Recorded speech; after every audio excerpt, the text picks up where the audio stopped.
올해로 61살을 맞이한 김은주님의 사연입니다. 제게는 경이라는 이름의 40년 지기 친구가 있습니다. 저희는 꽃다운 20 남짓에 만나 남편보다 어쩌면 저 자신보다도 더 많은 비밀과 세월을 공유한 사이입니다. 그 시절을 돌이켜보면 저희가 처음 만난 건 동네 문화센터에서였습니다. 둘 다 갓 결혼한 새댁이었는데 요리교실에서 김치찌개를 끓이다가 소금과 설탕을 헷갈려 넣은 일로 서로 배꼽을 잡고 웃었던 기억이 납니다. 그때부터 시작된 저희의 우정은 마치 운명처럼 자연스럽게 깊어져 갔습니다. 시집살이가 고되어 부엌 한 구석에서 남몰래 울던 밤이면 경이는 귀신같이 알고 전화를 걸어와 2시간이고 3시간이고 제 푸념을 들어주었습니다. 시어머니의 까다로운 잔소리에 지쳐 있을 때면 경이는 은주야, 참지 말고 나한테 다 털어놓아. 혼자 끙끙 앓지 말고. 라며 제 마음을 다독여 주었습니다. 아이가 열이 펄펄 끓어엎고 병원으로 뛰던 그 급박한 새벽, 남편보다 먼저 달려와 제 손을 잡아준 것도 경이였습니다. 저 역시 경이가 둘째를 유산했을 때 며칠 동안 그 집에서 살다시피 하며 뒷바라지를 했습니다. 저희는 그렇게 서로의 삶에 가장 깊숙한 증인이자 어떤 풍파에도 흔들리지 않을 견고한 방파제라 믿어 의심치 않았습니다. 아이들이 자라면서 각자 입시와 취업, 결혼으로 분주해질 때도 저희는 변함없이 서로를 지켜보며 응원했습니다. 경이의 큰딸이 대학에 합격했을 때의 그 기쁨을, 제 아들이 첫 직장에 들어갔을 때의 그 안도감을 함께 나누었습니다. 자식들을 모두 출가시키고 남편도 명예퇴직을 한 지금 저희에게 남은 가장 큰 낙은 서로의 얼굴을 마주하고 보내는 시간이었습니다. 빈둥지 증후군이라는 말이 있듯이 아이들이 떠난 집의 적적함을 달래줄 수 있는 것은 오직 경이와의 만남뿐이었습니다. 일주일에 2-3번씩 만나는 것이 저희의 루틴이 되었습니다. 월요일엔 새로 생긴 찻집에 가서 오후 내내 수다를 떨고 수요일엔 몸에 좋다는 건강식을 찾아다니며 늦은 점심을 먹고 금요일엔 가끔 근교로 드라이브를 떠나며 일주일의 피로를 푸는 것이 저희만의 소중한 시간이었습니다. 경이는 유독 새로운 곳을 찾아다니는 것을 좋아했습니다. 은주야, 어제 TV에서 봤는데 근처에 맛있는 갈비찜 집이 생겼다더라. 우리 한번 가볼까? 하며 눈을 반짝였습니다. 저는 그런 경이의 호기심과 활력이 좋았습니다. 덕분에 제가 혼자라면 절대 가보지 못했을 많은 곳들을 경험할 수 있었으니까요. 문제가 시작된 것은 아주 사소한 계산대 앞에서였습니다. 처음에는 저도 아무렇지 않았습니다. 그날은 우연히 은행에서 적금이 만기되어 평소보다 주머니 사정이 나은 날이었습니다. 오늘은 내가 살게 하며 선뜻 지갑을 열었습니다. 경이는 어머 김 여사 웬일이야. 오늘 로또라도 맞았어?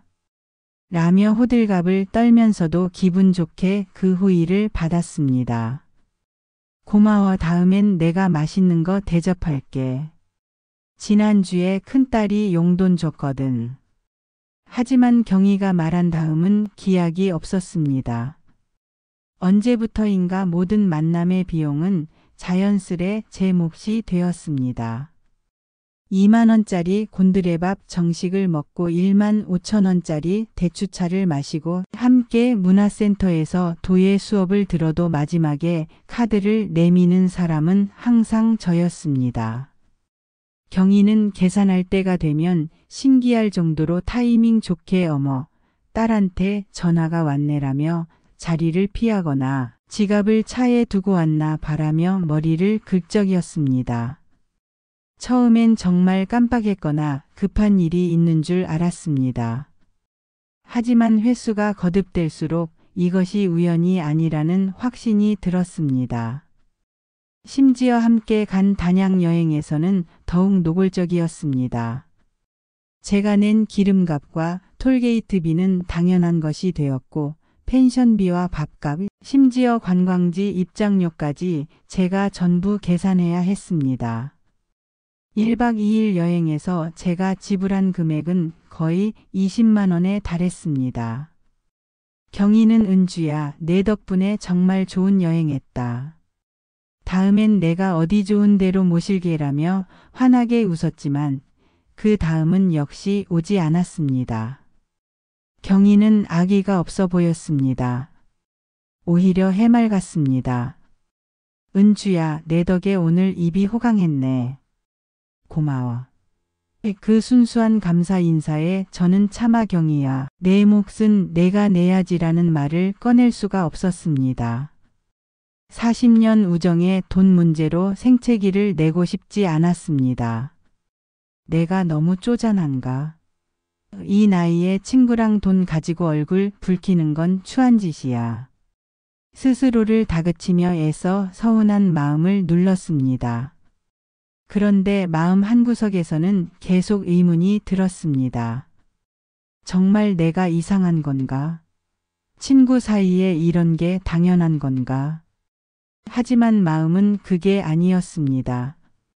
한 달에 수십만 원씩 나가는 돈도 부담이었지만 저를 더 비참하게 만든 것은 돈의 액수가 아니었습니다. 그것은 존중의 문제였습니다. 경희는 남편이 하는 사업도 잘 되고 자식들도 모두 번듯하게 자리 잡아 경제적으로 저보다 훨씬 여유가 있었습니다. 백화점에서 계절마다 새 옷을 사입고 며느리에게 비싼 명품 가방을 선물하는 친구였습니다. 그런 친구가 제게 커피 한 잔 사는 것을 이토록 인색하게 구는 이유를 도무지 알 수 없었습니다. 나를 뭘로 보는 걸까? 내가 이 정도는 써도 되는 만만한 친구로 보이는 걸까? 아니면 40년 우정을 방패 삼아 자신의 행동을 정당화하는 걸까? 한 번은 남편에게 슬쩍 고민을 털어놓았습니다. 그 사람 참 경우 없네. 당신도 이제 그만 만나든지 아니면 확실하게 말을 해. 남편의 간단한 해결책은 제게 너무나 어려운 숙제였습니다. 40년의 세월이 경희와의 추억이 제 발목을 잡았습니다. 그래도 경희가 나한테 얼마나 많은 도움을 줬는데 하고 중얼거리자 남편은 고개를 저었습니다. 도움은 서로 주고받는 거야. 한쪽만 계속 주고받는 건 도움이 아니라 이용이지. 그 사람이 예전에 도움을 줬다고 해서 평생 당신이 모든 걸 감당해야 하는 건 아니야. 남편의 말이 일리는 있었지만 저는 여전히 확신이 서지 않았습니다. 혹시 내가 나이 들면서 옹졸해진 건 아닐까? 예전 같으면 이런 것 좀 아무렇지 않게 넘겼을 텐데 지금은 왜 이렇게 예민해졌을까? 마음의 병은 깊어졌습니다. 경희에게서 내일 시간 어때? 라는 연락이 오면 반가움보다 쿵하고 심장이 내려앉는 기분이 먼저 들었습니다. 오늘은 또 어디 가서 얼마를 쓰게 될까? 혹시 또 비싼 곳을 제안하는 건 아닐까? 머릿속으로 계산기를 두드리는 제 모습에 환멸을 느끼면서도 멈출 수가 없었습니다. 만남 전에는 지갑 속 현금을 확인하고 카드 한도를 체크하는 것이 습관이 되었습니다. 경희가 요즘 어디에 새로 생긴 레스토랑이 유명하다던데라고 말하면 제일 먼저 드는 생각은 거기 얼마나 비쌀까? 였습니다.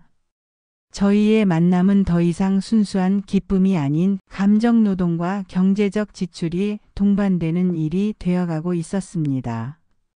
친구를 만나러 가는 길에 무거운 발걸음을 하는 제 모습이 너무 처참했습니다.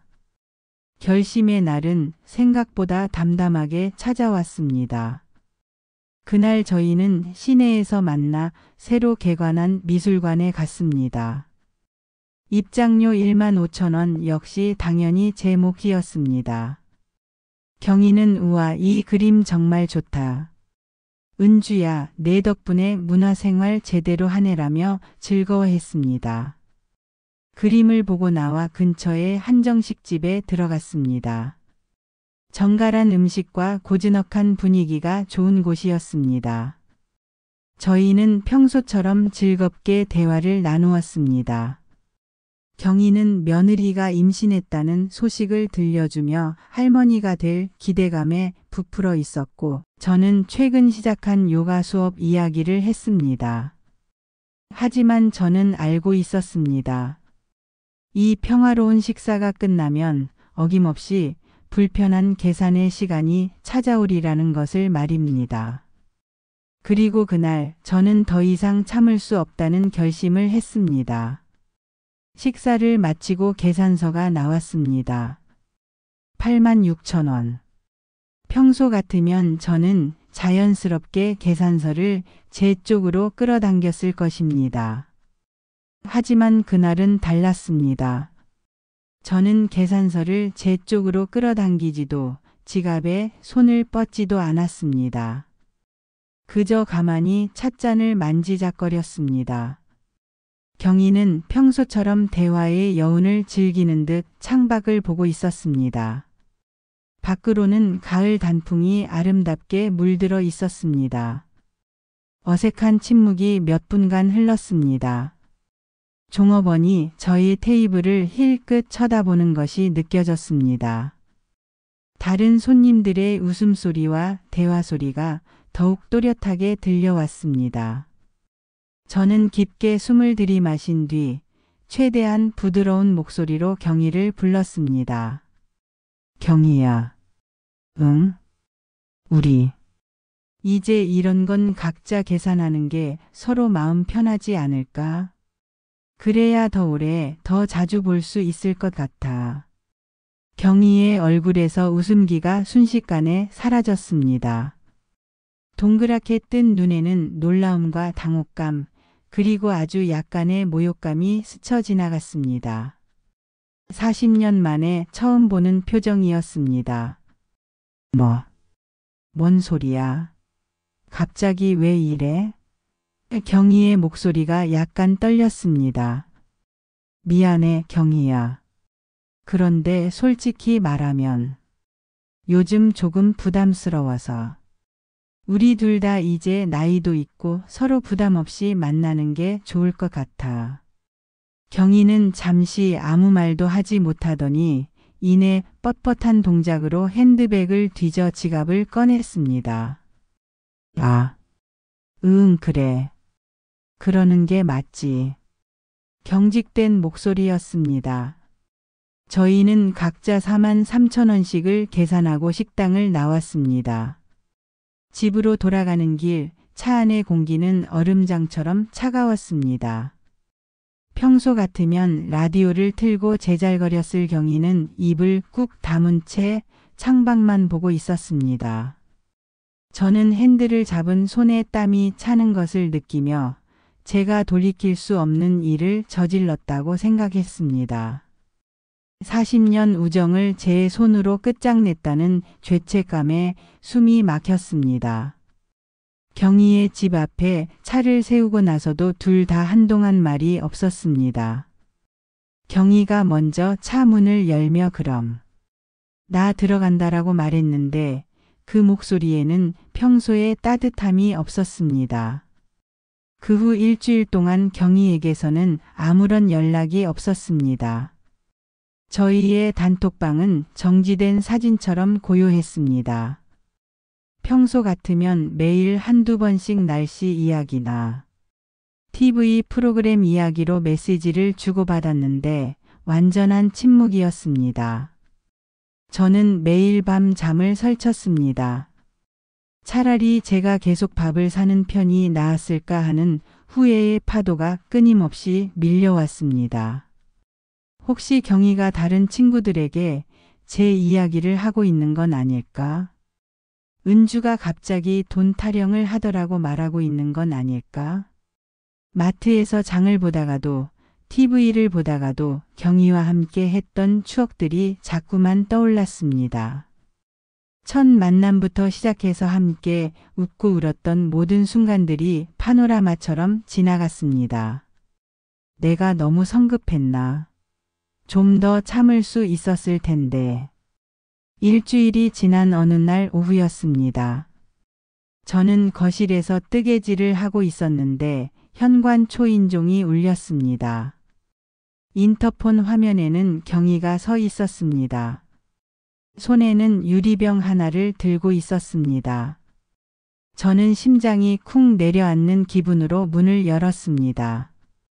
경희는 멋쩍은 표정으로 직접 담갔다는 레몬청 한 병을 내밀었습니다. 은주야, 잠깐 얘기 좀 할까? 저희는 거실 식탁에 마주 앉았습니다. 저는 경희가 좋아하는 유자차를 끓여 나왔습니다. 경희가 먼저 입을 열었습니다. 지난 일주일 동안 내 생각만 했어. 처음엔 내가 너무 서운하고 섭섭했어. 어떻게 나한테 그럴 수 있나 싶었지. 40년 동안 이런 적이 없었잖아. 그런데 곰곰이 생각해보니 부끄러워서 얼굴을 들 수가 없더라. 경희의 눈시울이 붉어졌습니다. 언제부턴가 내가 너한테 참 뻔뻔하게 굴었더라. 내 호의를 내 권리인 줄 알았어. 내가 괜찮다고 하니까 진짜 괜찮은 줄 알았지. 너는 속으로 이렇게 골마 터지고 있는 줄도 모르고. 나이 40 먹고 60 먹어도 사람은 이렇게 철이 없나 봐. 정말 미안하다, 은주야. 진심이 담긴 사과였습니다. 저는 그 말을 듣는 순간 그동안 쌓였던 모든 서운함과 비참함이 눈 녹듯 사라지는 것을 느꼈습니다. 경희도 이 상황을 불편해하고 있었구나. 혼자만 그런 게 아니었구나. 저도 눈물을 글썽이며 말했습니다. 나도 미안해, 경희야. 진작 말했어야 했는데. 너를 잃을까 봐 무서워서 말을 못했어. 40년 동안 함께 한 우리 사이에 이런 일로 금이 갈까 봐 두려웠어. 그래도 내가 용기를 내서 말해줘서 고마워. 안 그랬으면 나는 계속 모르고 살았을 거야. 그게 더 끔찍한 일이지. 그날 저희는 아주 오랫동안 서로의 손을 잡고 울고 웃었습니다. 40년이라는 세월의 두께가 저희를 더 깊은 이해로 이끌어 주었습니다. 요즘 저희는 예전보다 더 자주 만납니다. 만나면 각자 주문하고 각자 계산하는 것이 자연스러운 규칙이 되었습니다. 오히려 이렇게 하니까 서로 눈치 볼 일도 없고 더 편안해졌습니다. 가끔은 경희가 오늘은 내가 살게. 얼마 전에 딸한테 용돈 받았어. 라며 제 손을 잡아 끌기도 합니다. 그럴 때면 저는 어머 최 여사 웬일이세요? 하고 예전처럼 호들갑을 떨며 웃습니다. 그런 순간들이 더욱 소중하게 느껴집니다. 얼마 전 함께 공원을 산책하다가 저희는 나란히 자판기 앞에 서서 각자 동전을 넣고 따뜻한 율무차를 한 잔씩 뽑아 마셨습니다. 차가운 바람 속에서 똑같은 온기의 찻잔을 들고 나란히 걷는 그 순간 저는 깊은 깨달음을 얻었습니다. 진정한 우정은 한쪽이 일방적으로 베푸는 것이 아니라 같은 눈높이에서 같은 온기를 나누는 것이라는 사실을 말입니다. 돈의 문제가 아니라 서로를 존중하는 마음의 문제였습니다. 지금 생각해보면 그 작은 용기가 저희의 우정을 더욱 단단하게 만들었습니다. 예전에는 보이지 않던 서로의 배려가 보이기 시작했습니다. 경희는 만날 때마다 오늘은 어디서 만날까? 부담스럽지 않은 곳으로 하자라고 먼저 제안합니다. 저도 너무 비싼 곳보다는 소박하지만 정성이 담긴 곳들을 찾아다니게 되었습니다. 무엇보다 중요한 것은 이제 저희가 서로에게 솔직할 수 있게 되었다는 점입니다. 불편한 것이 있으면 참지 않고 말하고 고마운 것이 있으면 진심으로 표현합니다. 저희의 40년 우정은 그 작은 율무차 한 잔의 깨달음으로 비로소 완성되고 있었습니다. 진정한 우정은 일방적인 희생이 아니라 서로를 존중하는 마음에서 시작된다는 것을 깨달았습니다. 이 이야기를 들려드리는 이유는 비슷한 상황에 있는 분들께 작은 용기를 드리고 싶어서입니다. 친구 사이에서 돈 문제로 고민하고 계신다면 참고 넘어가려 하지 마세요. 진정한 우정은 솔직한 대화에서 시작됩니다. 때로는 불편한 진실을 말하는 것이 관계를 더욱 건강하게 만듭니다. 이 오랜 친구처럼 말이죠. 40년이라는 긴 세월 동안 함께 해온 우정이기에 그 작은 갈등조차도 더 깊은 이해로 승화시킬 수 있었습니다. 만약 여러분도 비슷한 상황에 계시다면 용기를 내어 솔직한 대화를 시도해 보세요. 진정한 친구라면 분명 이해해 줄 것입니다. 그리고 기억하세요. 우정에서 가장 중요한 것은 서로에 대한 존중입니다. 한쪽의 일방적인 희생이 아니라 서로가 편안하게 느낄 수 있는 관계를 만들어가는 것이 진정한 우정의 모습입니다. 두 사람은 이제 더 이상 돈 때문에 눈치 보지 않습니다. 각자 자신의 몫을 책임지며 때로는 서로를 위해 기꺼이 베풀기도 합니다. 그런 자발적인 베풀미야말로 진정한 우정의 아름다움이 아닐까요? 40년 우정의 진실을 깨달은 지금 두 사람은 앞으로도 계속해서 서로를 아끼고 존중하며 함께 나이 들어갈 것입니다. 각자 계산하는 것이 더 편한 이유를 이제 확실히 알게 되었으니까요. 이 이야기가 마음에 드셨다면 구독, 좋아요 부탁드립니다. 앞으로도 더 재미있는 세상 사는 이야기 들려드리겠습니다. 지금까지 은피시네마였습니다. 감사합니다.